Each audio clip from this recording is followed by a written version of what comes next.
హల్లెలూయా. మరొకసారి మీ అందరికి ప్రేమ వందనాలండి. దేవుడు మిమ్మల్ని ఆరోగ్యం చేత దీవించి బలపరచునుగాక. ఆమె ఈ సీజన్లో మనకు కావాల్సిన ఆశీర్వాదాలతో పాటుగా నేను చెప్పకముందే చెప్పేస్తున్నారు, దాని విలువ మీకే తెలిసినట్టుంది. ఆమె ఆమె యెషయా గ్రంథం 1వ అధ్యాయం, యెషయా గ్రంథం 1వ అధ్యాయం 16వ వాక్యాన్ని తీసిన వాళ్ళు త్వరగా గట్టిగా చదువుదాం. నానా గట్టి చదువు. మిమ్మల్ని కడుగుకొనుడి, శుద్ధి చేసుకొనుడి.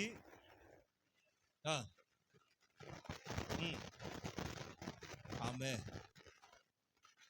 ప్రభు అయిన యెహోవా చెప్తున్న మాట ఏంటంటే, మిమ్మల్ని మీరే కడుక్కొనుడి, మిమ్మల్ని మీరే శుద్ధి చేసుకోనండి. ఆమె మిమ్మల్ని కడుక్కొనుడి, శుద్ధి చేసుకునుడి, మీ దుష్క్రియలు నాకు కనబడకుండా వాటిని తొలగింపుడి. ఇది ఆయన చెప్తున్న మాట. మిమ్మును కడుగుకొనుడి, శుద్ధి చేసుకొనుడి. చిన్నపిల్లలకైతే మనం చెయ్యాలి. పసిపిల్లలకి పోయినా పసిపిల్లలు కాబట్టి చేస్తారు తల్లిదండ్రులు. 10th క్లాస్కి వచ్చిన తర్వాత కూడా అమ్మే అంటే ముఖం పగలు కొడుతుంది. అలా ఎరా ఏమనుకుంటా, నీ వయసు ఎంత, నువ్వు అడిగే అవసరం ఎంత, వయసుకు తగినట్లుగా ఎదుగుదల. ఏమంటారంటే వయసుకు తగినట్లుగా ఎదుగు. యేసు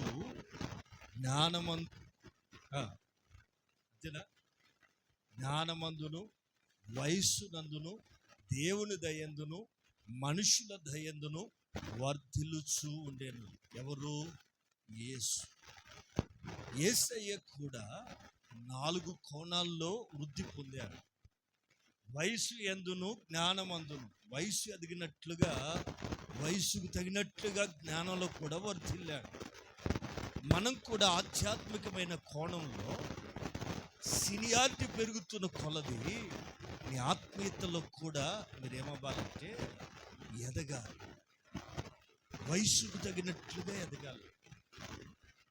బాప్తిసం పొందింది ఎంతకాలం? అయ్యా 10 ఏళ్ళైందయ్యా, మరి ప్రార్థన చేయరాదు అంటే ఇప్పుడు కాదులయ్యా అంటే అర్థం ఏంటి అమ్మా?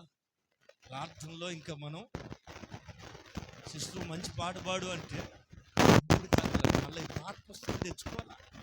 అందుకే ఫోన్లో ఇచ్చాంగా కాదు. గొంతు బాగోదు, పాట బుక్ లేకపోతే గొంతు బాగోదు, గొంతు బాగోకపోతే మూడు బాగోదు.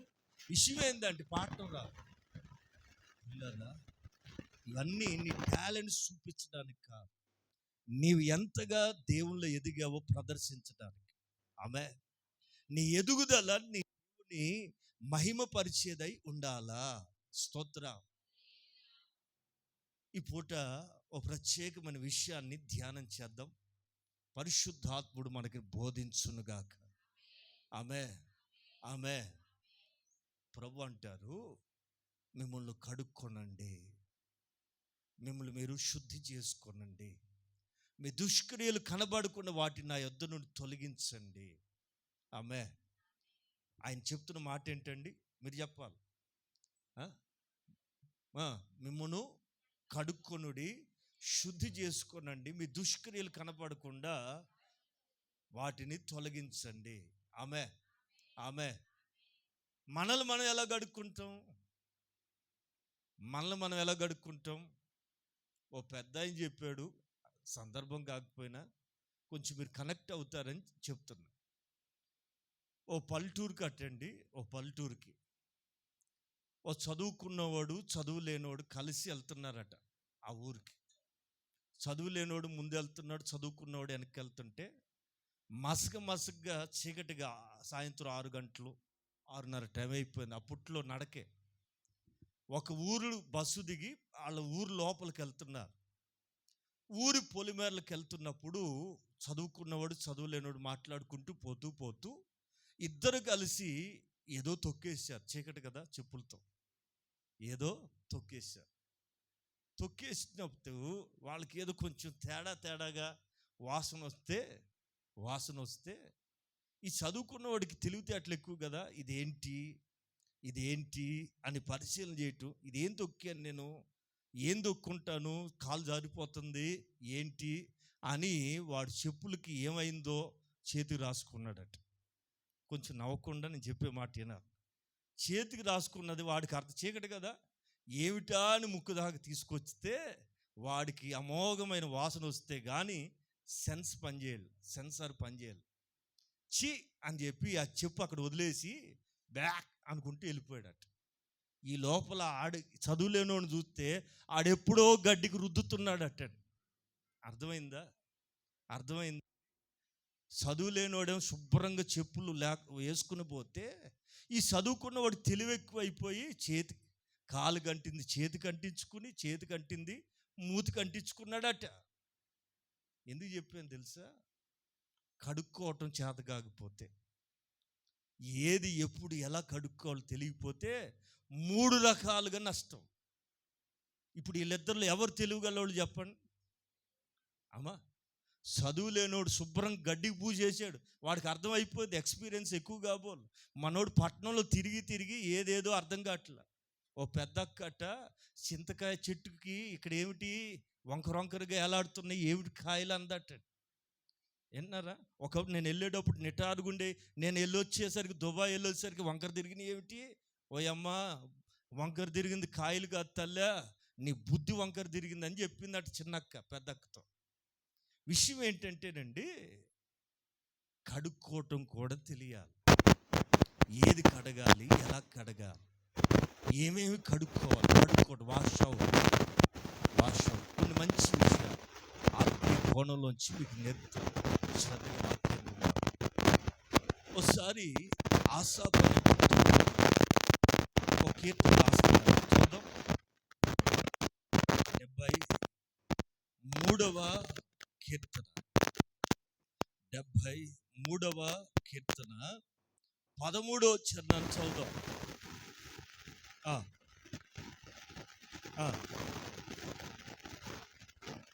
నా హృదయాన్ని శుద్ధి చేసుకుని ఉండటం వ్యర్థం, నా చేతుల్ని కడుక్కున్నాడట, శుద్ధి చేసుకున్నాడట. పైగా ఏమంటాడు? వ్యర్థం, ఇదంతా వ్యర్థమే, అసలు నేను చేయటమే వ్యర్థం. ఆయన ఏమంటాడు? కడుక్కోనండి, శుద్ధి చేసుకోండి ఆయన చెప్తే, ఆశాభక్తుడు ఏమంటాడు? నేను చేతులు కడుక్కోవటం వ్యర్థమే, నా హృదయాన్ని శుద్ధి చేసుకుని ఉండటం కూడా వ్యర్థమైపోయింది. ఎందుకయింది? అలా అయింది. ఆసాపు అనే ఒక భక్తుడు ఒకసారి నష్టపోయాడు. ప్రపంచంలో ఆధ్యాత్మికమైన విషయాల్లో కొన్ని పొరపాట్లు జరిగినాయి. ఏం చేశాడంటే, ఎందుకు తన కడుక్కున్నది వేస్ట్ అయిపోయిందంటే, ఎందుకు తన చేతులు కడుక్కోవటం వ్యర్థమైపోయింది అంటున్నాడంటే, ఎందుకు ఆసాపు గారు ఏం జరిగిందంటే, మొదట్లో అంటాడు, మొదటి నుంచి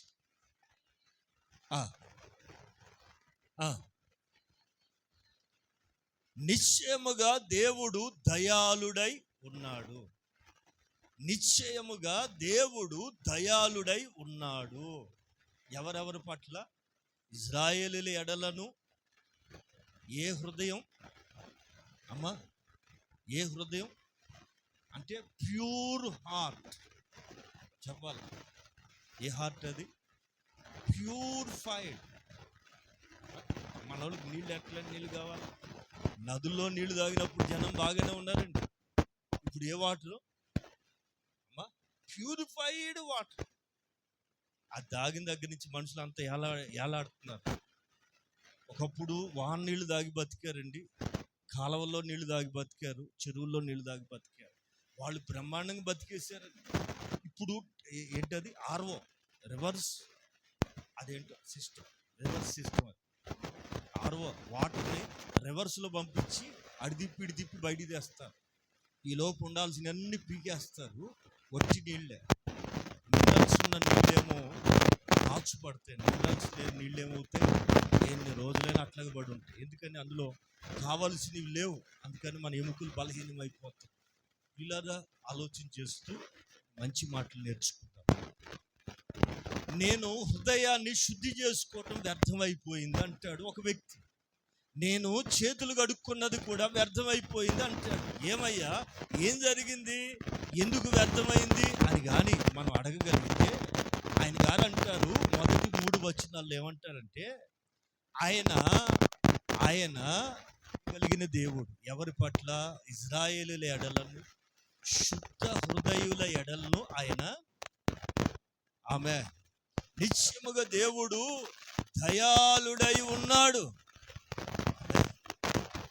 ఆయన ఏమై ఉన్నాడండి? దయాళుడై. ఎవరి ఎడల? మొదటిది ఇశ్రాయేలుల ఎడల.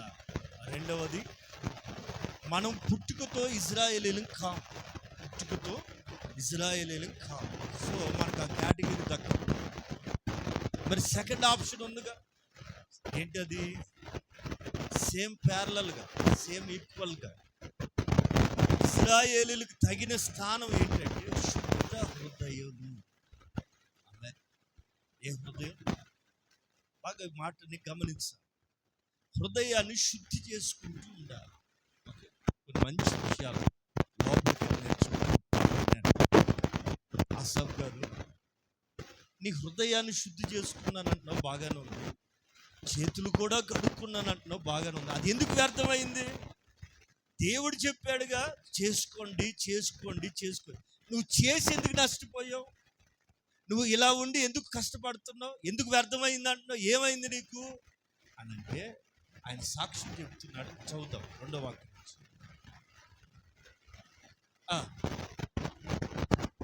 నా పాదాలు జారటానికి సిద్ధమైపోయినాయి, నా అడుగులు జారటానికి సిద్ధంగా మారిపోయినాయి.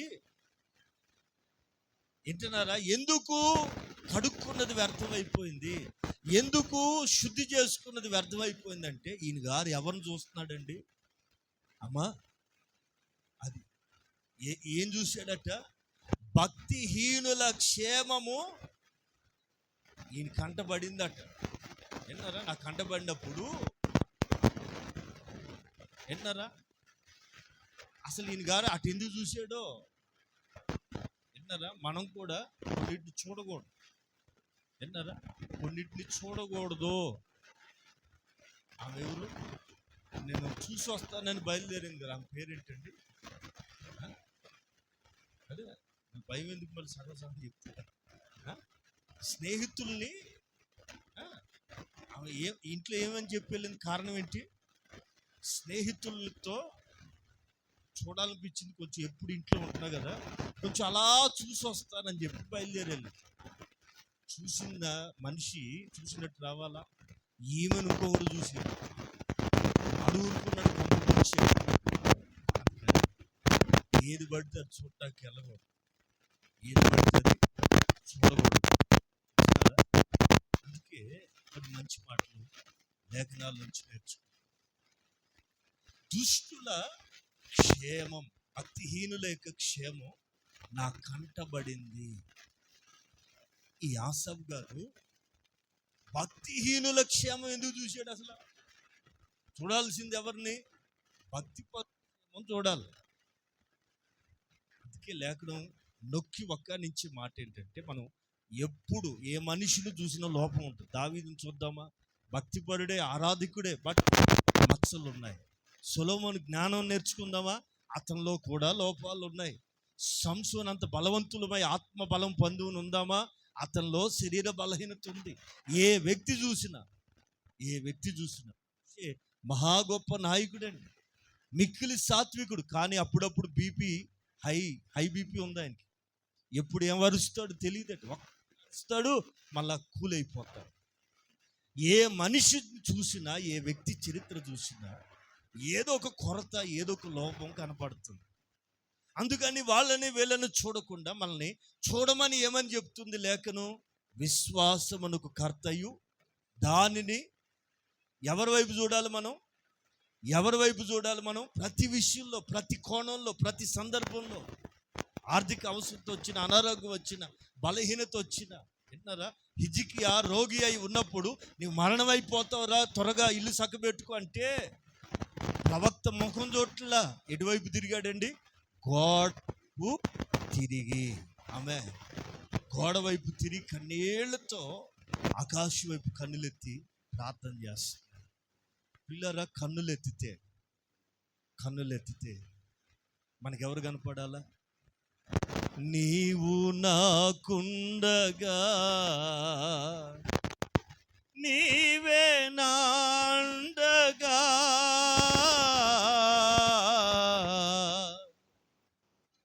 నీవు నాకుండగా నీవే నాండగా, నీవే నా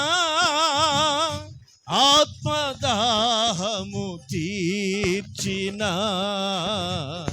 వెంబడించిన బండవు నీవే నా ఆత్మదాహము తీర్చిన, వెంబడించిన బండవు. కలవరపడినే కొండల వైపు నా కన్నులెత్తుదునా, కొండల వైపు నా కన్నులెత్తి కొదువతో నేను కుమిలెదనా, కొదువతో నేను కుమిలెదనా. నీవు నాకుండగా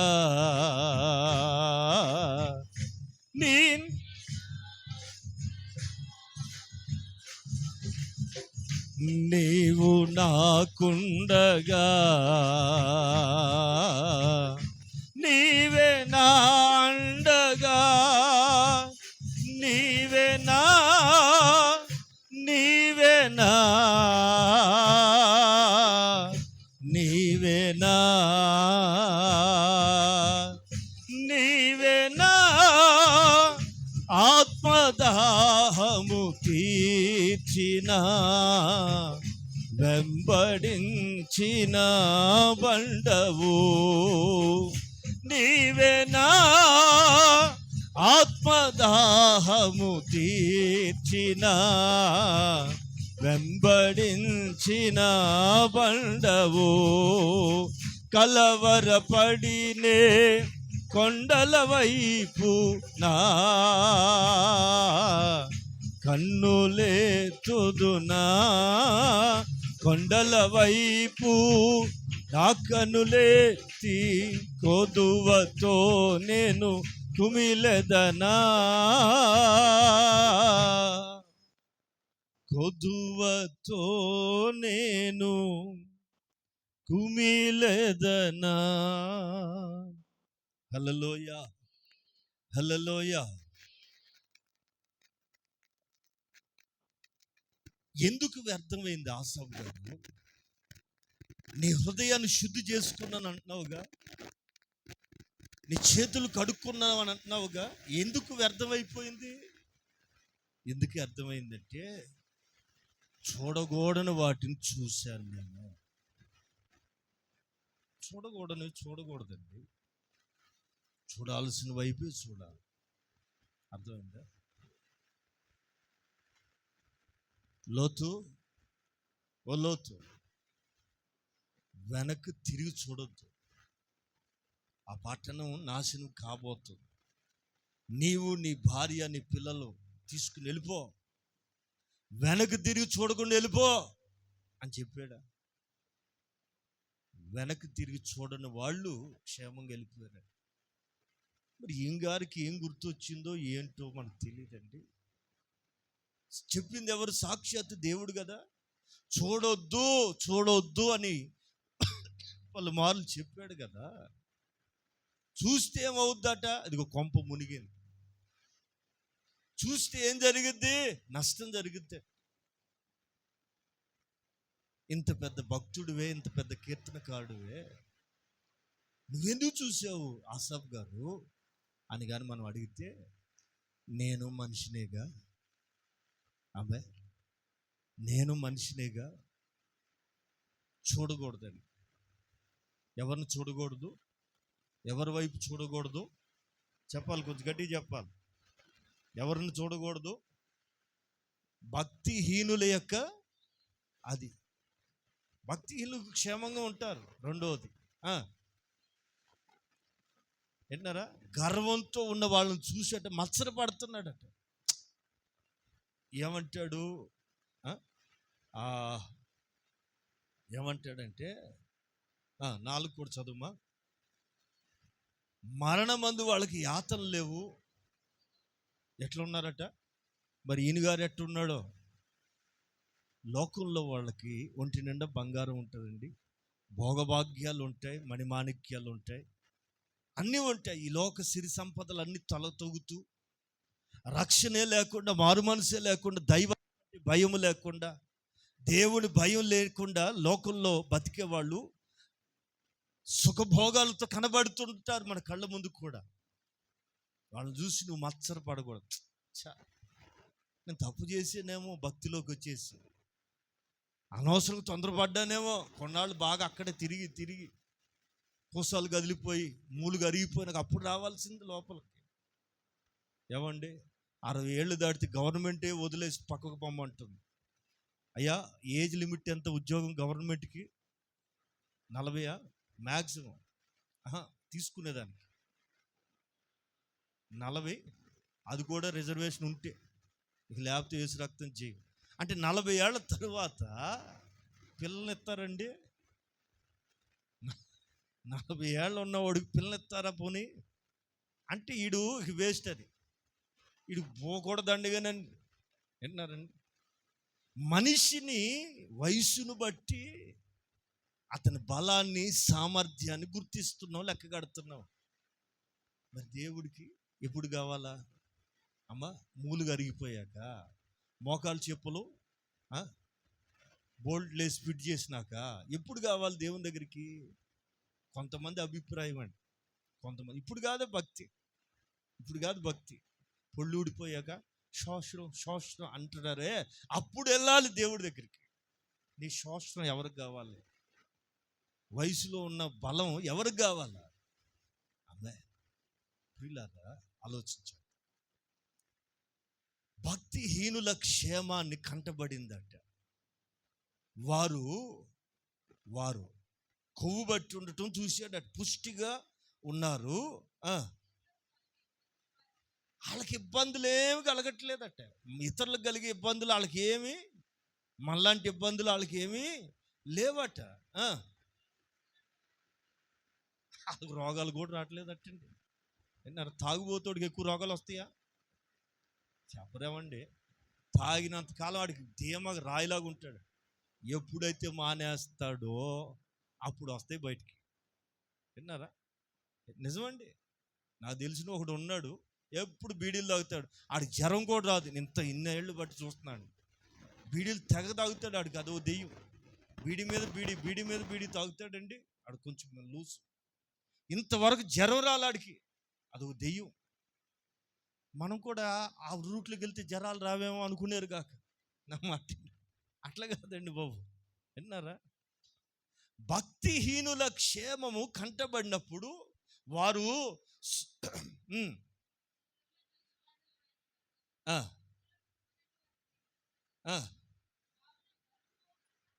అదిగో వాళ్ళు గర్వాన్ని కంఠాహారము వలె. విన్నారా? గర్వం. మా దగ్గర డబ్బులు ఉన్నాయి, బట్టలు ఉన్నాయి, డబ్బులు ఉన్నాయి, బట్టలు ఉన్నాయి అనుకుంటూ యెరూషలేములోంచి ఒకడు దిగాడండి. ఆడికి ఏదైతే ఉందో అన్ని కొట్టేసాడు. డబ్బులు ఉన్నాయి, బట్టలు ఉన్నాయి అనుకుంటూ దిగుతున్నాడు.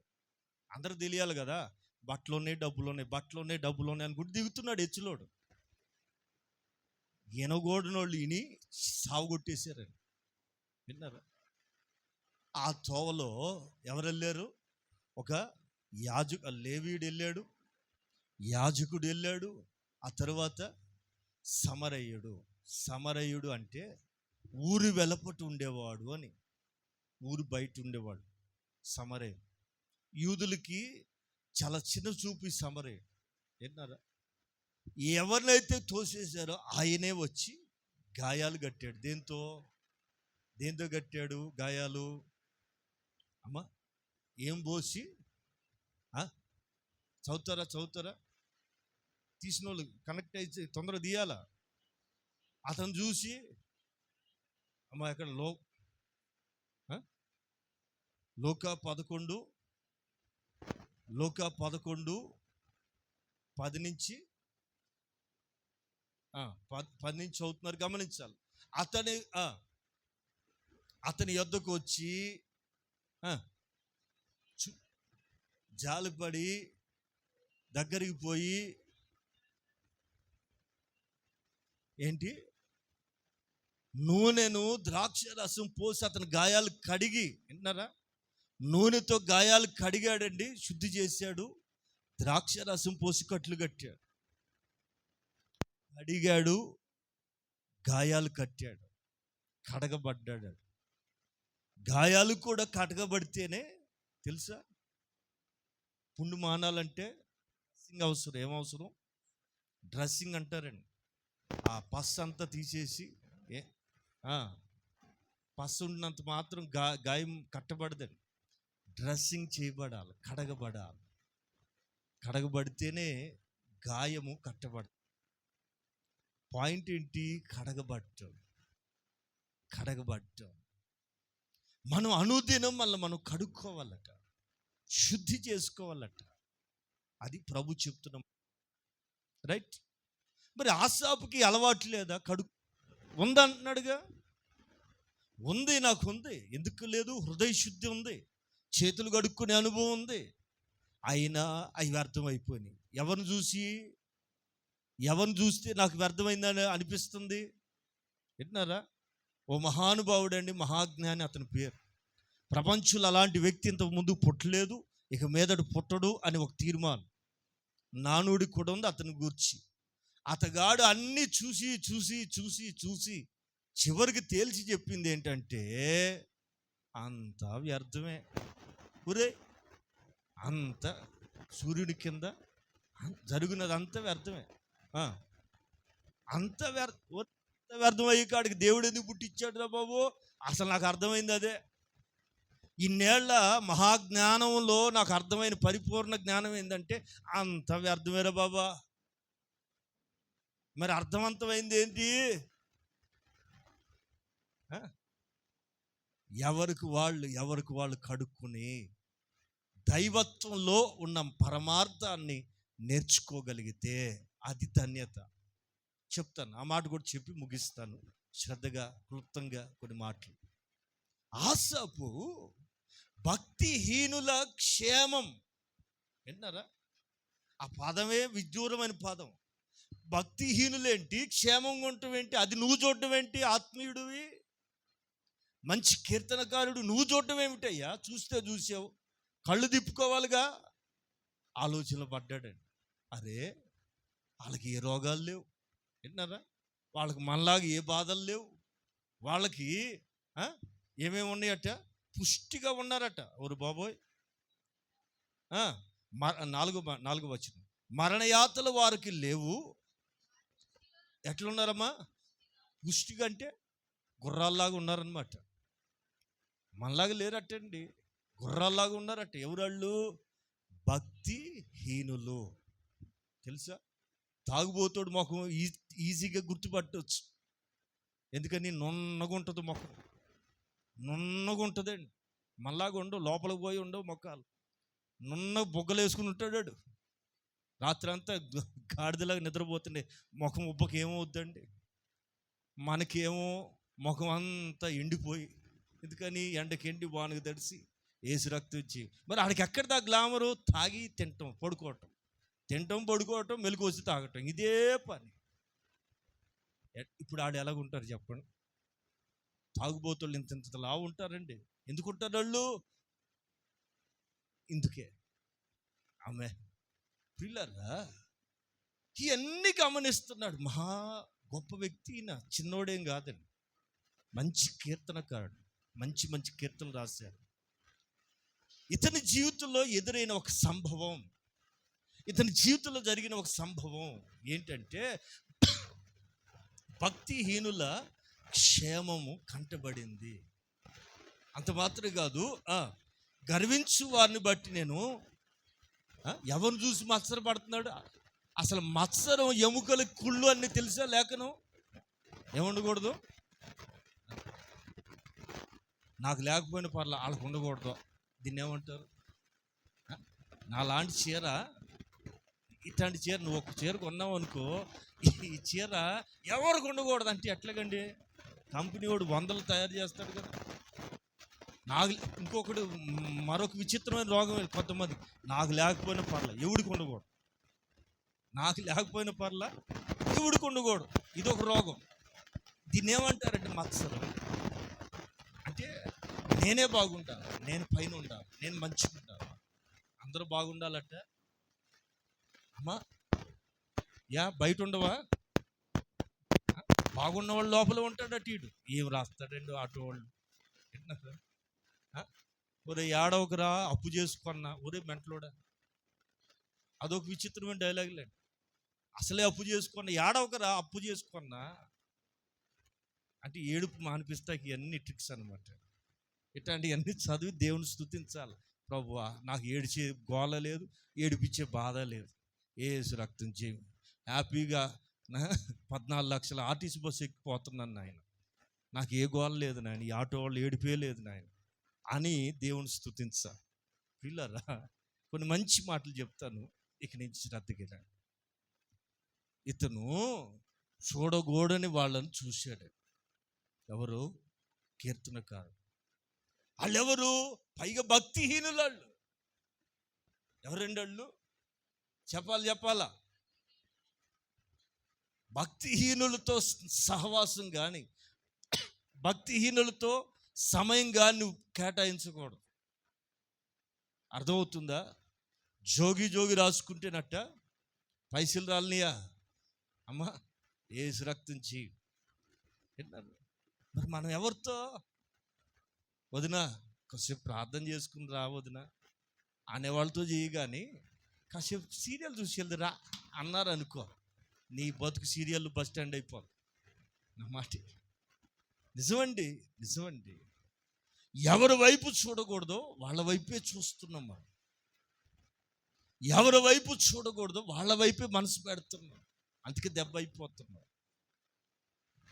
ఆసాపు అంతటి గొప్పవాడు, మంచి భక్తిపరుడండి, మంచి పరుడండి. మరి ఎందుకు చూశాడు మనకు తెలియదు. మత్సరపడే పరిస్థితికి వచ్చాడట. నేను ఇంత భక్తి చేస్తున్నా, నా ఇంట్లో ఏమి లే, ఇంత ప్రార్థన చేసుకుంటా, ఎప్పుడు అప్పులే, ఎప్పుడు ఈగలమోతే, ఎప్పుడు గొడవలే, ఎప్పుడు ఘోర రోగాలే. వాళ్ళు చూడు కొంపలు ముంచేవాళ్ళు, వాళ్ళు అబద్ధాలు ఆడేవాళ్ళు, వాళ్ళు తాగుబోతుళ్ళు, వాళ్ళు చూడు ఎప్పుడు మసాలా వాసనే. ఆదివారం వస్తే మసాలా వాసన, వినలేకపోతున్నాం, అసలు ఆ వాసన తట్టుకోలేకపోతున్నాం. మరి మా ఇంట్లో ఎప్పుడు ఉంటున్నారేమో అనుకోకూడదు. ఒకరికి ఉందని నువ్వు బాధపడకూడదు, వాళ్ళకు ఉందని మత్సర పడకూడదు. మత్సరం ఎముకలకు కుళ్ళు. పిల్లరా దేవుడు నీకు ఒక టైం ఇస్తాడు. నీ పరీక్ష తదనంతరం ఏమొస్తుందండి? పరీక్ష రాసిన తర్వాత, రిజల్ట్ వచ్చిన తర్వాత ఏమవుతుంది?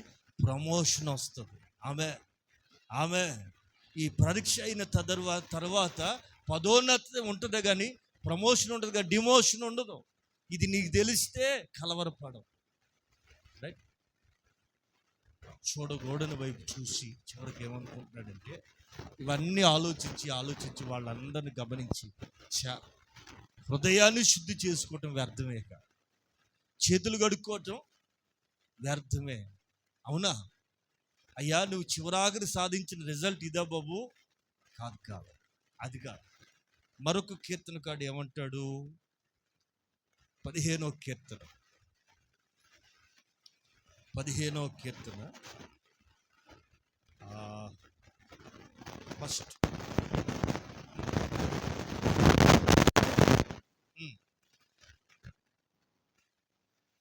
చాలు.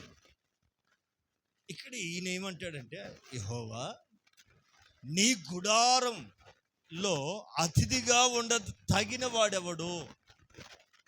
నీ పరిశుద్ధ పర్వతం మీద ఎక్కడుండాలి? మనం ఎక్కడికి వెళ్ళాలి? నేలను విడిచి మహిమలోనికి వెళ్ళాలి. మట్టిని వదిలిపెట్టి మహిమలోనికి మనం వెళ్ళాలి. అంతే కదా?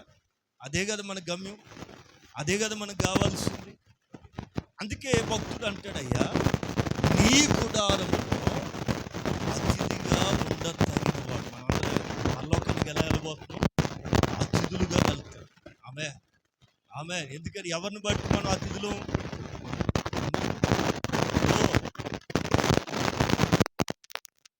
అల్లుడు వచ్చాడు అనుకుందాం, నాకు వస్తారు, మీకు వస్తారు, ఎవరికి వస్తారు అనుకోండి. అల్లుడు వచ్చాడు అనుకుందాం. అల్లుడితో పాటు ఇంకెంతమంది వస్తారండి? అల్లుడు ఫ్రెండ్స్ వస్తారు, వాళ్ళ అమ్మ నాయన వస్తారు, వాళ్ళ మేనమావులు, అక్కల చెల్లెళ్ళు అందరూ వస్తారు. వాళ్ళందరూ మనకి ఏమవుతారు? బంధువులు, అతిథులు అవుతారు. ఏమండి, మన దేశంలో ఉన్న సంస్కృతి ఏంటి? అతిథి ఎలాంటి వాడట? దేవుడితో సమానం అట. అలాంటి దేశంలో పుట్టామని ఆమె అతిథి కూడా దేవుడేనండి బాబా. విన్నారా? మంచిదే కాదని దేవుడు అతిథిని గౌరవించాలి, మంచిది. ఓకే. ఎవరిని బట్టి వీళ్ళందరూ చుట్టాలు అయిపోయారు మనకి? ఒక్క అల్లుడు గారిని బట్టి. అంతేనా? ఈడే కనుక లేకపోతే వాళ్ళందరూ ఎవరు మనకు ముక్కు బాగుంది. ఈ ఒక్కడిని బట్టి ఇంత పెద్ద బలగం ఏమైపోతున్నారండి? ఏలు విడిచిన మేనమామ కూడా ఆ పేరు చెప్తే, అయ్యా రా బాబా, ఉండెళ్ళిన ఆయన తిని వెళ్ళి బాబా అనాల. లేకపోతే అమ్మాయికి సాయంత్రం మూడిందే, ఓయమ్మ వాళ్ళు ఎవరో వచ్చారంటే మమ్మీ చూసుకోవా నువ్వు అని ఆమె ఫోన్ చేస్తాడు. అందుకని ఈ ఒక్కడిని బట్టండి, ఈ అల్లుడు గారిని బట్టాడు. ఆ వేలు విడిచిన మేనమామ కూడా మన గెస్టే. పరలోకంలో కూడా యేసయ్యను బట్టి నల్లోడు గెస్టే. ఆఫ్రికా వాడు కూడా పరలోకంలో, ఆ చైనా వాడు కూడా. మన రూపమే మారదు. ఇండియన్స్ అంత అందగాళ్ళు ప్రపంచంలో ఎవరు ఉంటాయండి? ఎత్తులో కానీ, రూపంలో కానీ, ముక్కుల్లో కానీ. ఏంటన్నారు? ఆ చైనా వాళ్ళకి ముక్కులు ఉంటాయండి, ఆ నేపాల్ వాళ్ళకి ముక్కుల్లో ఉంటాయండి. ఏం అందమండి మనది. ఆమె వీళ్ళందరూ కూడా పరలోకంలో అతిథులు అయిపోతున్నారు. ఎవరిని బట్టి? యేసయ్యను బట్టి. స్తోత్రం, హల్లెలూయా. యేసయ్యను బట్టి మనం పరలోకానికి అతిథులం. అందుకే కీర్తనకారుడు, యెహోవా నీ చదురా, యెహోవా నీ గుడారంలో అతిథిగా ఉండ తగినవాడు ఎవడు? ఓకే. ఎవరు? ఎక్కడికి వెళ్ళాలి మనం? పరిశుద్ధమైన పర్వతం మీద నివసించడానికి వెళ్తాం. ఆమె ఎవరు వెళ్తారు? ఆమె చాలు ఒక్క నిమిషం. ఈ కడుగుడు ప్రాసెస్ ఇప్పుడు తల్లపైకి ఎత్తండి. ఒక మంచి మాట చెప్తా. రోజు స్నానం చేస్తాం. చేయనోళ్ళు ఉంటే చేతులు ఎత్తాం. చేసేవాళ్ళు కాదు, చేయనోళ్ళు ఉంటే. వాళ్ళు ఎవరో ఉంటారు అట్లే. ఆ సంగతి కాదు నేను మాట్లాడేది. ఇక్కడంటే ఒక పూటో అరపూటో 2 రోజులు. అటు ఆంధ్ర పోయేవానికి ఏసు రక్తం చేయం వెళ్తే తెలిసింది. మరి ఉదయమే మధ్యాహ్నమే ఎన్ని పూటలు చేసినా తనివి తీరని స్నానం. విన్నారండి? తనివి తీరని స్నానం. ఎందుకు అమ్మా? మలినాన్ని అలవాటే కదా, చేసి వస్తాం. లేదు ఏసు రక్తం చేయం, మళ్ళీ ఎందుకు వెళ్ళేవరా అనిపిస్తుంది. విన్నారా? కడుగుడు దేహాన్ని కడుగుతున్నాం. మరి ఆత్మ సంగతి ఏంటి? దేహాన్ని ప్రతిరోజు ఏ సబ్బు వాడతావు? సంతూరో పొరుగురు ఏదో ఒక ఊర్లే, దాంతో కడుగుతున్నావు కదా. మరి ఆత్మకి ఎట్ట కడుగుతావు? దేహాన్ని కడుగుతున్నావు కదా, ఆత్మని ఎలా కడుగుతావు? కడుగుడు సెక్షన్ చాలా ఇంపార్టెంట్. కడగాలి. అమ్మ, నేను ఈరోజు తిన్న ప్లేటు కడగపోతే ఏమవుతుంది? రేపుడు పనికి వస్తుందా? ఎదురు తిరుగుద్ది. మరి వింటున్నారా? అందుకని ఏ పూట మీకు చెప్పేది ఏముందండి, అందులో మీరు డిప్లొమా కాదు పిహెచ్డి చేశారు. విన్నారా? కడిగే సెక్షన్ కడిగి పడేస్తా అంటారు. అమ్మ బాబోయ్ అలవాటు. విన్నారా? కడుగుడు సెక్షన్ బాగా ఇష్టం మీకు. ఓకే, శరీరాన్ని అయితే కడగలుగుతాం, మరి ఆత్మను ఎట్లా? ఈయన గారు అంటాడు, నేను కడుక్కున్నది వ్యర్థం. ఒరే బాబా, వ్యర్థం అయిపోయి మ్యాటర్ మాకెందుకు రాసావు? అదేనండి నేను పొరపాటు చేశాను, మీరు చేయొద్దని. మరి ఏం చేయమంటావు? మీరేం చేస్తారంటే పరిశుద్ధ పర్వతం మీద నివసించడానికి సిద్ధపడండి, ఆయన గుడారంలో అతిథిగా ఉండటానికి సిద్ధపడండి. ఎలా ఏం చేస్తే? ఈ కడుగుడు ప్రక్రియ, కడిగే ప్రక్రియ నిన్ను ఇక్కడ కడగటం మొదలు పెడితే అక్కడ నిలబెడుతుంది. ఇది పాయింట్. కడగటం అనేది ప్రతి దినం మనం నేర్చుకోవాల్సిన అంశం. చదువుదామా మరొక కీర్తన.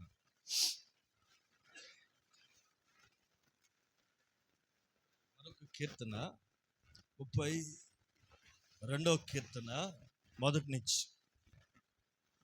32వ కీర్తన మొదటి నుంచి. తన అతిక్రమములకు పరిహారము నొందినవాడు, తన పాపములకు ప్రాయశ్చిత్తము నొందినవాడు ఎవరైనా ధన్యుడు. ఎవరు ఆ పరిశుద్ధ పర్వతం మీదకి వెళ్తారు? ఎవరు ఆయన గుడారంలో అతిథిగా వెళ్తారు? ఎట్టినారండి? ఎవరంటే తన అతిక్రమములకు ఆమె ఏం కావాలట? తన అతిక్రమములకు పరిహారము నొందినవాడు, తన పాపమునకు ప్రాయశ్చిత్తమును పొందినవాడు ధన్యుడు. యెహోవా చేత నిర్దోషి అని ఎంచబడిన వాడు, ఆత్మలో కపటము లేనివాడు ధన్యుడు. ఆ 2 సార్లు ఆత్మలో కపటం లేనివాడు ధన్యుడు. ఎవరు ఆ పరిశుద్ధ పర్వతం మీదకి వెళ్తారు? ఆయన గుడారంలో అతిథిగా ఎవరు ఉంటారు అంటే తన అతిక్రమములకు పరిహారము నొందాలా, తన పాపమునకు ప్రాయశ్చిత్తము చేయబడాలి. ఇది మొదటి అర్హత. అర్థమవుతుందండి? కడగటంలో మొదటి అనుభవం. ఓకే, ఒకసారి ఒక గొప్ప భక్తుడు, చాలా గొప్ప భక్తుడండి, పొరపాటు చేశాడు, బురదలో కాలేసాడు, దేవుడికి ఇష్టం లేని పని చేశాడు. పైగా అతను అంటాడు, తప్పు నాది కాదు దేవా, తప్పు నాది కాదు, మా అమ్మ పాపంలోనే నన్ను అంది. మరి సమర్థన చూసారా? చదవండి ఆ 51వ కీర్తన. 51వ కీర్తనలో భక్తుడు ఏమంటున్నాడు తెలుసా? 51లో ఏమంటాడంటే 5వ వాక్యం.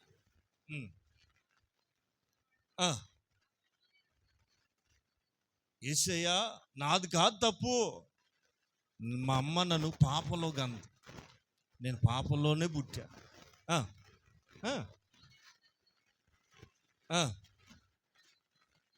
నాకు తెలుసు అయ్యా, నాకు తెలుసు నువ్వు అంతరంగంలో సత్యాన్ని కోరేవాడవి.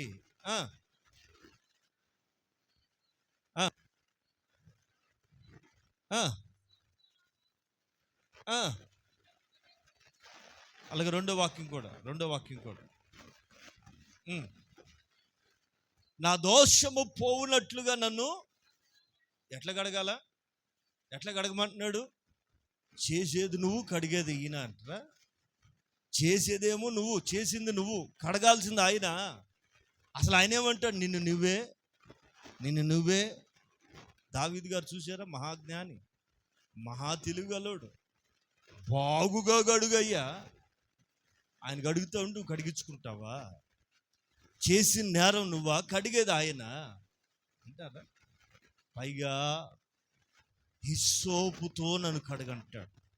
అదేదో సోప్ అని అడిగారు నన్ను, ఇదే కొత్త సోపా బాబా, ఒకసారి అట్లా రాస్తే ఉతికే పని లేదా నాయన, గుర్చే పని లేదా, దబా కొట్టే పని లేదా, అదేదో సోప్ పేరు చెప్పావు, ఏ షాపులో దొరుకుద్దని నన్ను అడగండి. హిస్సోప్ అంటే ఏదో సోప్ అనుకున్నారు, కాదమ్మా, అదొక పదార్థం. వింటున్నారా? దేవుణ్ణి దావీదు అడుగుతాడు, అయ్యా హిస్సోపుతో ఆమె ఆమె పిల్లరా, ఈ చరిత్ర మీకు అందరూ తెలుసు కాబట్టి వివరంగా చెప్పి ముగించుకుంటూ ముందుకెళ్తాను. దావీదు చేయరాని పాపం ఒకటి చేశాడు. చేయటమే కాదు, దాన్ని ఏం చేయాలో, దాని నుంచి ఎలా బయటికి రావాలో అర్థం కాని చిక్కుముళ్ళలో పడ్డాడు. చిక్కుముళ్ళలో చిక్కుపోయాడు. దాన్ని పరిహరించుకోవటం తన వల్ల కావట్లేదు. ఒక సామాన్యుడైతే శిక్షిస్తాడు, అసలు రాజే తప్పు చేస్తే అతనికి ఎవరు శిక్ష చేయాలా? దేవుడు ఎవరిని విడిచిపెట్టాడని తెలుసు దావీదుకి. అందుకని ఉపవాస ప్రార్థనలు మొదలెట్టేసాడు. విన్నారా? పిల్లోడి మీదకి జబ్బు వస్తే, పిల్లోడి మీదకి దోషం, ఆ పరివసనం వస్తే వాడి కొరకు ఎప్పో ఫాస్టింగ్ ప్రేయర్స్, అదో హిస్టరీ అనుకోండి. మొత్తానికి దోషిగా తన మనస్సాక్షి తను గద్దిస్తున్నప్పుడు అడుగుతున్నాడయ్యా, ఏమంటాడు?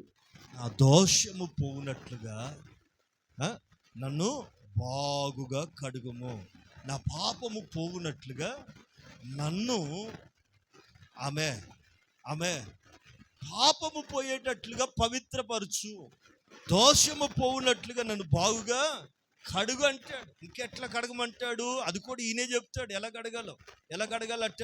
6వ వాక్యంలో 7వ వాక్యంలో, హిస్సోపుతో పరిహరింపుము. ఆమె ఎలా ఉండాలనుకుంటున్నాడు ఈయన? ఎట్లా మరి? ఇప్పుడు ఎట్లాగా అయిపో బాబా, ఎలా అయిపోయో? పాపం చేసి నేను మసిబొగ్గు అయిపోయాను బాబా. ఇప్పుడు మసిబొగ్గు అయిపోతే నువ్వు ఇప్పుడు ఏమవ్వాలనుకుంటున్నావు? హేమము కంటే. ఇప్పుడు తల్లపైకి ఎత్తడం మంచి సంగతి చెప్ప. హేమము అనగా మంచుని ఎప్పుడైనా చూసారా? మంచుగడ్డ ఎవరు చూడరా? ఫ్రిడ్జ్లో కూడా చూడరా? చూసుంటారు. హిమాలయాలకు వెళ్ళకపోయినా మినీ హిమాలయాలు ఉంటాయి కదా లోపల, ఏమండి ఆ హిమాలయాలను బయటికి తీసి చూస్తే చల్లగా ఉంటుంది, పైగా తెల్ల ప్యూర్ వైట్. లైక్ అలా ఉండాలనుకుంటున్నా, నన్ను అలా చెయ్యి అంటాడు. హిమము కంటే తెల్లగా ఉండునట్లు నన్ను కడుగుట ద్వారా రూపాంతరం జరుగుద్ది. కడగటం ద్వారా మలినం పోయి రూపం మారుతుంది అనేది పాయింట్ అక్కడ. హిమము కంటే ఇంకేముంటుంది? తెల్లగా. హిమము కంటే తెల్లగా నన్ను కడుగు అంటాడు. ఏముంటుంది ఇంకా? దాని పేరే పరిశుద్ధత, హోలీనెస్. ఆమె హిమము కంటే తెల్లగా ఇంకేముంటుందంటే పరిశుద్ధత ఉంటుంది. స్తోత్రం, హల్లెలూయా. అలాగ నన్ను మార్చు అంటాడు. నన్ను కడిగయ్యా అంటాడు. రైట్. దావీదు అసంపూర్ణంగా కడగబడ్డాడు. విన్నారా? కడగబడ్డాడు కనుకనే ఆలయానికి పునాదులు వేయటకు కూడా చేతుల్ని ఒప్పుకోలేదు దేవుడు. ఆలయానికి ఒక రాయి పెట్టడానికి కూడా దేవుడు అంగీకరించలేదు. నీ చేతులు నిరపరాధి రక్తాన్ని ఒలికిచ్చాయి కనుక నా మందిరాన్ని కట్టడానికి నీ చేతులు పనికి రావు. నీ రక్తంలోంచి వచ్చిన మరొక వ్యక్తిని నేను వాడుకుంటానని దేవుడు చెప్పాడు. విషయం ఏంటంటే, దావీదు సంపూర్ణంగా కడగబడలేకపోయాడు. అందుకే ఒక మందిరాన్ని కట్టడానికి దేవుడు రిజెక్ట్ చేశాడు. భూమి మీద కట్టబడిన ఒక మందిరాన్ని కట్టడానికి దావీదుని దేవుడు ఒప్పుకోలేదు. సరే, మనం కొత్త నిబంధనలోకి వెళ్ళిపోతాం. విషయం ఏంటి? నిన్ను నీవే కడుక్కోవాలి, నిన్ను నీవే శుద్ధి చేసుకోవాలి. ఈ శుద్ధీకరణ ఆత్మకు సంబంధించింది, దేహానికి సంబంధించింది కాదు. లోకంలో ఈ శుద్ధీకరణ దేహాన్ని బట్టి మనుషులు పవిత్రపరచబడ్డామని అనుకుంటారు. తలార స్నానం చేసాం, ఇంకేమంటారండి? గుళ్ళోకి వెళ్ళాలంటే, దేవుని దగ్గరికి వెళ్ళాలంటే ఏం చేయాలా? తలార స్నానం చేయాలంటారు.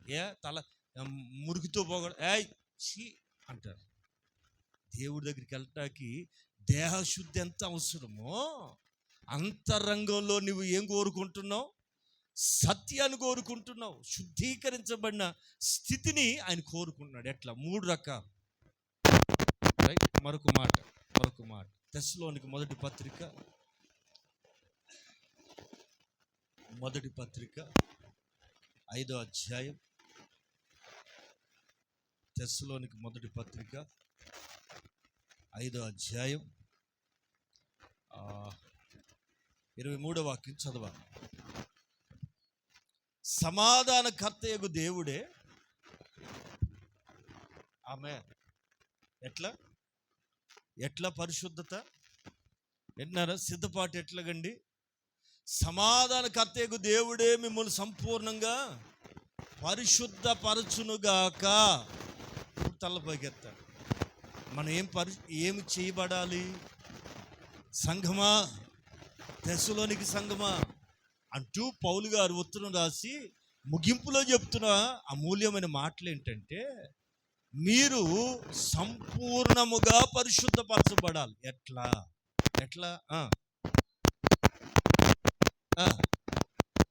కాక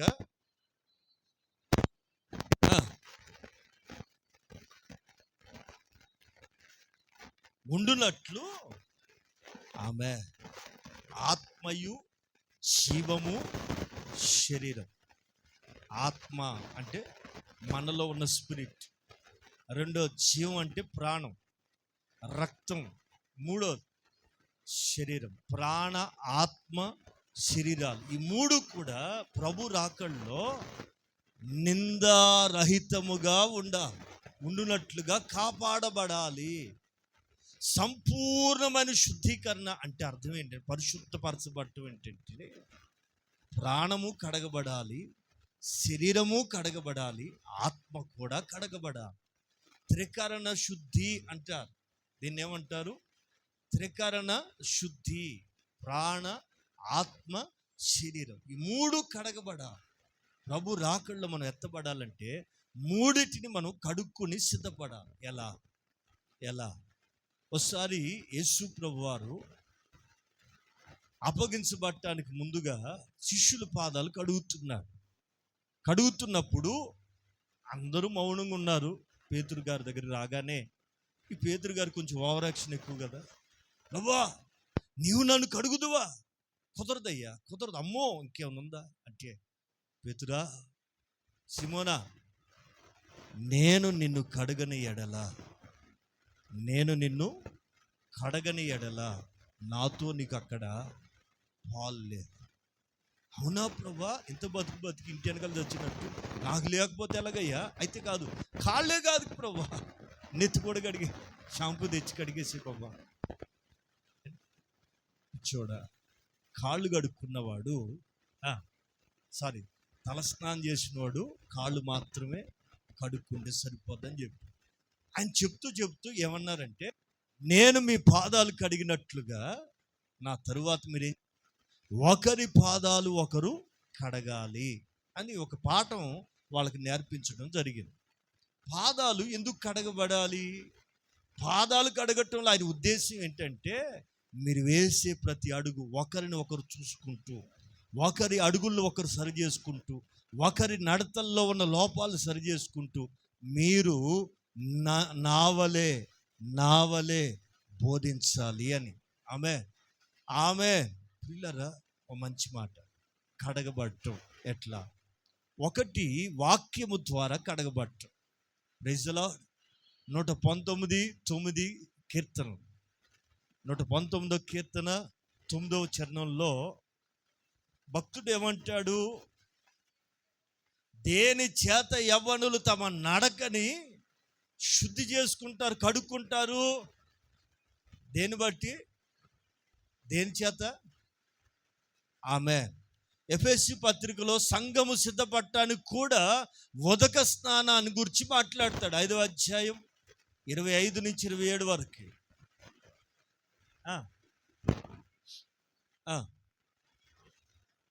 ప్రేమించి కళంకమైనను ముడత అయినను లేక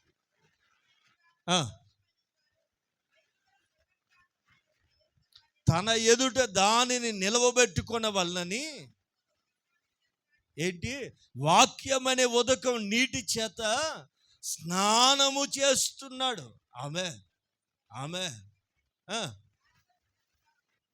చాలండి. వాక్యపు ఉదకము చేత కడగబడాలి. కడగబడాలి. వాక్యపు ఉదకం. ప్రతి దినం వాక్యంతో ఎప్పుడు నువ్వు సంబంధం కలిగి ఉంటావో ఆ వాక్యమే నిన్ను కడుగుతుంది. యవనస్తులైనా మరెవరైనా సరే ప్రియులారా, ఎక్కువగా వాక్యముతో మనం సహవాసం చేయాలి. వాక్యాన్ని చదవాలి, ధ్యానించాలి, వినాలి, నేర్చుకోవాలి. అలా మీరు కనుక ఉన్నట్లయితే, దాన్ని మీరు ధ్యానిస్తుంటే, సహవాసం చేస్తుంటే, దాంతో ఎక్కువ సమయం గడుపుతుంటే, వాక్యం దగ్గర మీరు గడుపుతుంటే ఏం తెలుసున, నీటి కాలవల యోరన నాటబడిన చెట్టులాగా. ఆమె నీటి కాలువల యోరన నాటబడిన చెట్టు ఎట్లా ఉంటుంది? వేరు లోతుగా తన్ని పైకి ఎదుగుతుంది. ఆమె అంత మాత్రం కాదు, అతడు చేయనిదంతా ఏమవుతుందండి? ఎవరైతే వాక్యముతో సహవాసం చేస్తారో వాళ్ళు ఏది అడిగితే అది, ఏది చేస్తే అది. విన్నారా? నా యందు మీరు, మీ యందు నా మాటలు నిలిచి ఉండిన ఎడల మీకు ఏది, మీ ప్రార్థన ఫలించాలంటే, మీ ప్రార్థనలో జయం కలగాలంటే, మీరు ఏది అడిగితే అది జరగాలంటే ఏముండాలా? నా యందు మీరు, మీ యందు చెప్పాలా? నా యందు మీరు, మీ యందు నా మాటలు నిలిచి ఉండిన ఎడల మీకు ఏది ఇష్టమో అది అడగండి, అది మీకు అనుగ్రహించబడుతుంది. స్తోత్రం, హల్లెలూయా. ఒకటి, వాక్యము చేత కడగబడా. ఆమె ప్రైజ్ ది లార్డ్. రెండోది యోహాను, అదే ఇందాక చదివింది, మొదటి పత్రిక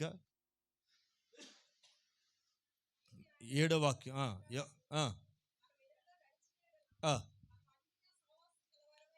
దేనిలో నడవాలి మనం? చెప్పే కదండి, వెలుగుతో నడవాలి.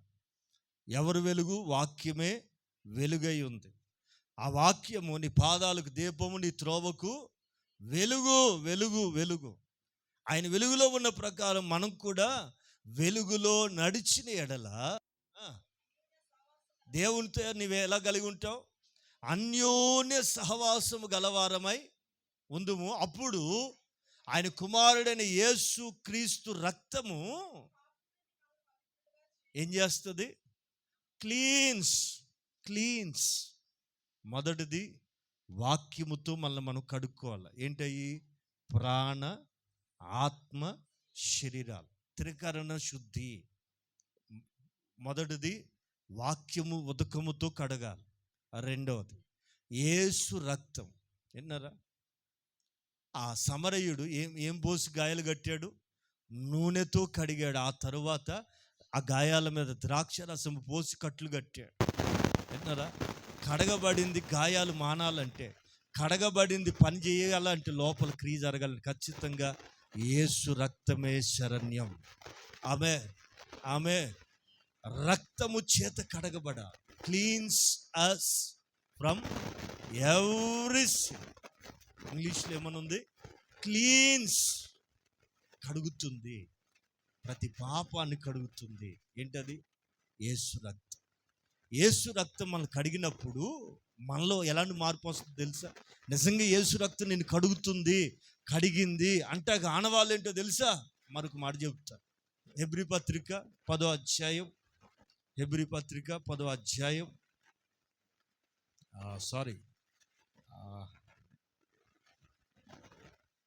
రైట్ 9వ అధ్యాయం 14వ వాక్యం చూద్దాం. అర్పించుకొనిన క్రీస్తు యొక్క రక్తం ఏంటది? జీవం లేని నిర్జీవమైన క్రియలను విడిచిపెట్టి మీ మనస్సాక్షిని, ఆమె మనస్సాక్షిని శుద్ధి చేస్తుంది. యేసు రక్తం పాపాలను కడగటం మాత్రం కాదండి, మనస్సాక్షిని కూడా శుద్ధి చేస్తుంది. మన మనస్సాక్షి కలిగి బతకాలి. కొంతమంది మనస్సాక్షి ఉండదండి, కఠినమైపోద్దండి, బండబారిపోయిన వాళ్ళు మనస్సాక్షి లేనోళ్ళు. మనస్సాక్షి నీకుంది అన్నవాళ్ళు చేతులెత్తి హల్లెలూయా చెప్తారా? మంచి మనస్సాక్షి ఉంటేనే. ఏమోనండి అదేం సాక్ష్యమో ఏంటో, అదొక ఏంటో మాకు తెలియదండి, అదేం సాక్ష్యం అనకండి. మనస్సాక్షి తెలుసా? మీకు తెలుసా అండి? మీ మనస్సాక్షే నీకు వాచ్ లైట్. Torch light. విన్నారా? నీ మనస్సాక్షే నిన్ను పరిశోధించేది. వీళ్ళరా, మనస్సాక్షి లేకుండా బతకూడదు. మనస్సాక్షిని గద్దిస్తే లోబడాలి. మనస్సాక్షి చెప్పినట్లుగా సరి చేసుకోవాలి.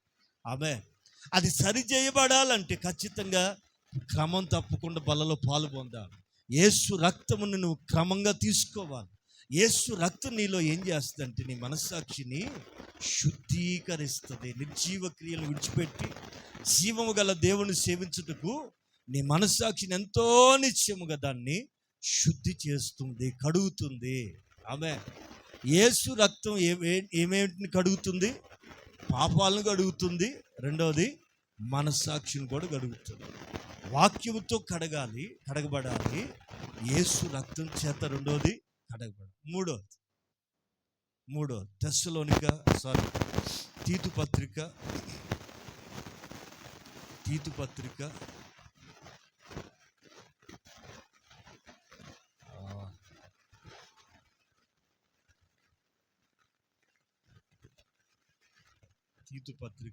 3వ అధ్యాయం 6వ వాక్యం.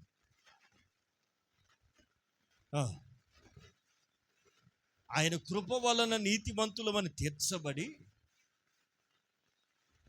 నిత్య జీవమును గూర్చిన నిరీక్షను బట్టి, దేనికి? పరిశుద్ధాత్మను గూర్చిన సంగతి అక్కడ రాయబడుతుందండి. మరొకసారి గట్టి చదవాలి. నిత్య జీవమును గూర్చిన నిరీక్షను బట్టి, ఎన్నరా? నిత్య జీవాన్ని గూర్చిన నిరీక్షను బట్టి దానికి వారసుల మగుటకై, విన్నారా? నిత్య జీవానికి వారసుల మగుటకై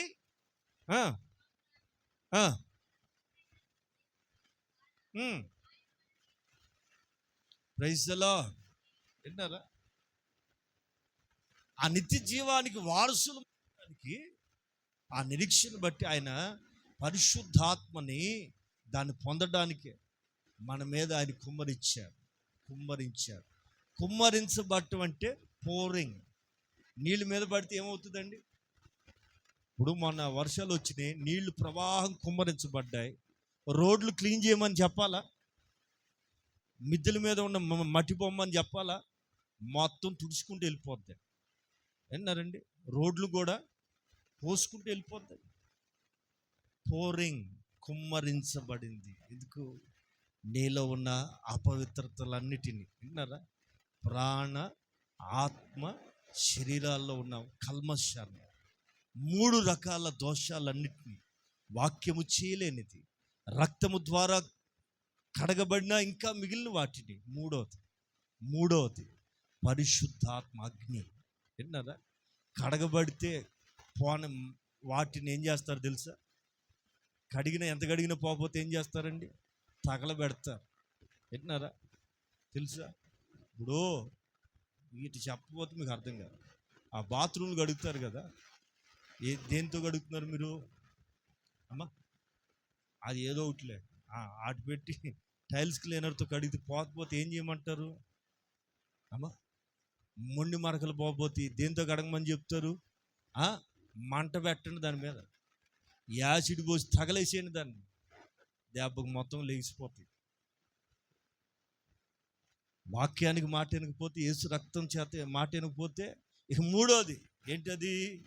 పరలోకపు అగ్ని దిగి వస్తే మలినాలే కాదండి, కట్లే కాదండి, ఇది అగ్ని ముందు ఏది నిలబడదు. త్రికరణ శుద్ధి. అదే మాట చదువుదాం. 3వ అధ్యాయం 5వ మాట. నాన్న, మనము చేసిన క్రియల మూలంగా కాక తన కనికరము చొప్పుననే పునర్జన్మ సంబంధమైన స్నానం ద్వారా, విన్నారా?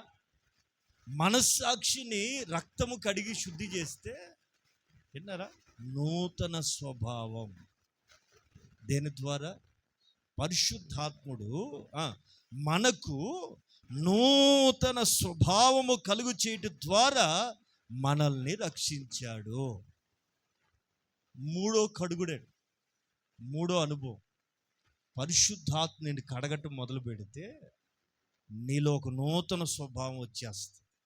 ఇంతకుముందు మనిషి వేరు, ఇప్పుడు మనిషి వేరు. ఒకప్పుడు కోపిస్తాడు పేతురు, దుడుగు స్వభావం కలిగిన వాడు, అందరిలోకి భయస్తుడు, భయంకరమైన భయం. ఎప్పుడైతే ఆత్మచేత నింపబడి స్వార్థ ప్రకటిస్తున్నాడో, వాక్యాన్ని ప్రకటిస్తున్నాడు సంఘానికి, పేతురు యోహానుల ధైర్యమును చూచి ఆమె పేతురు యోహానుల యొక్క ధైర్యం చూసి ప్రజలు ఆశ్చర్యపడుతున్నారు. వీళ్ళకి ఇంత ధైర్యం ఎక్కడిది, ఎలా వచ్చింది? ఆత్మ ద్వారా నూతన స్వభావం కలుగు చేస్తారు. మిమ్మల్ని మీరే కడుక్కోనండి, మిమ్మల్ని మీరే శుద్ధి చేసుకోండి. అసప ఏంటి అయ్యా, నేను హృదయ శుద్ధి చేసుకో వ్యర్థమైపోయింది అయ్యా, నా చేతులు కడుక్కోవటం వ్యర్థమైపోయింది, నేను భక్తిహీనుల వైపు చూసి దెబ్బ అయిపోయాను, నేను నష్టపోయా. కనుక మీరేం చేస్తారు? దేవుని పిల్లలారా, సంఘస్థులారా, మీరెవరో తెలుసా? పరిశుద్ధ పర్వతం మీద నివసించదగిన వారు, ఆయన గృహములో, ఆయన గుడారంలో అతిథిగా ఉండవలసిన వారు. ఎవరు? తన అతిక్రమములకు పరిహారము నొందినవాడు, తన పాపములకు ప్రాయశ్చిత్తము నొందినవాడు. ఆ వారే ఆత్మలో కపటము లేనివాడు, వారే పరిశుద్ధ పర్వతంలో నివసించుటకు యోగ్యులు. అక్కడికి వెళ్ళాలంటే ఏమండి, దేహాన్ని అయితే కడుక్కుంటున్నాం, కానీ ఆత్మకి ఎలాగా? ఆత్మను కడుక్కోవాలంటే 3 పదార్థాలు.